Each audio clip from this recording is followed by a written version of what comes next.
name is Shiv'on Monique, and welcome to my channel.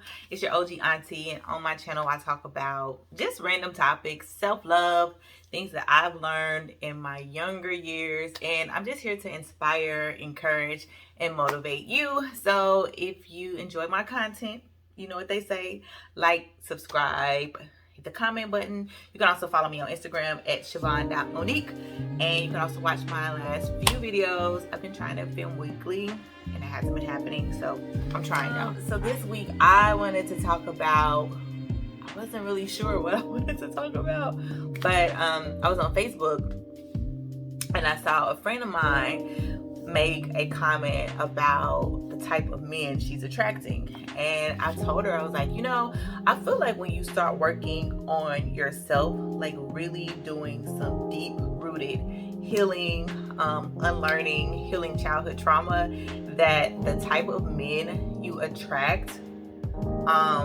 it naturally shifts. I feel like your goddess energy, your aura, your godliness, your righteousness just begins to emerge, and you literally stop attracting a type of men. And I also feel like the type of men that you were once attracted to begins to elevate and change, because you no longer desire kind of like worldly things. And when I say worldly things, I don't mean it in a religious Christian way. I mean just kind of like surface things, like the type of car a man drives or how much money is just not enough.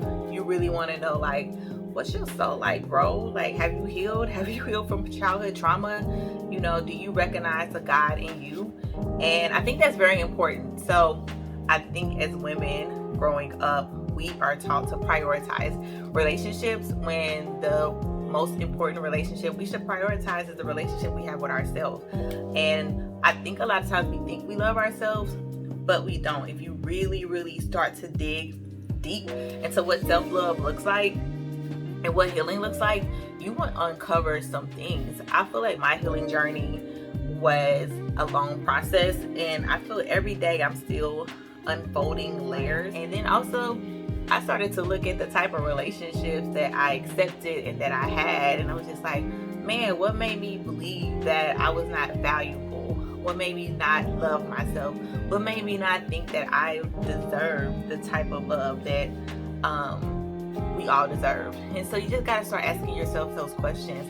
And honestly, when you begin to focus and work on that, I feel like the type of love and friendships and life you attract, it just naturally begins to shift, and your aura and your energy becomes so good that I feel like your spirituality heightens, where you kind of just don't attract that type of negative exchange. And I feel like you can only attract what you are, and that's a really hard thing for us to swallow, is our ego. But as you continue to do the work and you realize, like, damn, why am I attracting this type of woman or man all the time? Like, what is it in me? And I think you'll begin to find that there's a lot of things that you begin to work on. So I would say, number one, take a pause from relationship. Like, you ain't gotta be with somebody to be happy. And plus, if you're not working on yourself, you're probably gonna make that person miserable anyway. So take time and say, you know what, I'm not gonna date. I'm just gonna work on me. And if you can, get into therapy. I think therapy is so powerful. I think it works. But if not, you know, start reading books. Look into healing, spirituality, how to raise your frequency as a woman, and how to become righteous. And when I say righteous, I don't mean perfect, but literally just to become a good human, a good person. Two, I would say, start writing down the type of characteristics that you want to give out so that you can receive, because what you seek is seeking you, and you're going to attract that, I promise you. And three, be patient. I think that I see a lot of 20 somethings. I never forget, I was 25 and I met this lady. Her name was Sally Matheson, and she was 40 at the time, and I had just graduated from college, and I just got like my big girl job. And she was like, so what's the next step for you, Shiv'on? I'm like, girl, I'm ready to get married and have kids. And she's like, you just turned 25. I was like, yeah, I know, I'm getting old. It's time. And she was like, do you have a passport? I was like, no. She was like, have you been out the country? I was like, no. And she started asking me all these things. And she was like, girl, you haven't even lived yet. And I was like, oh, okay. And I was kind of upset. But after that, I literally realized, like, dang, I got a little bit more living to do.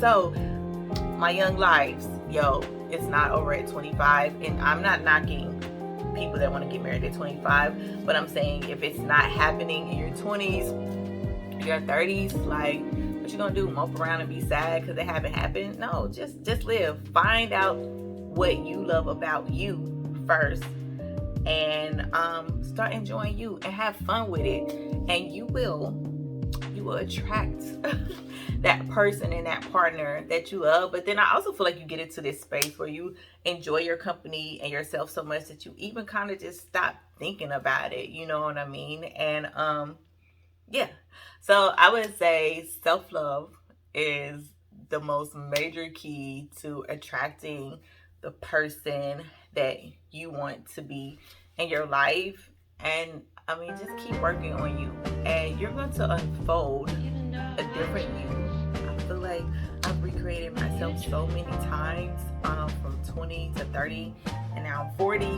And I think I'm finally at this space where I truly freaking love who I am.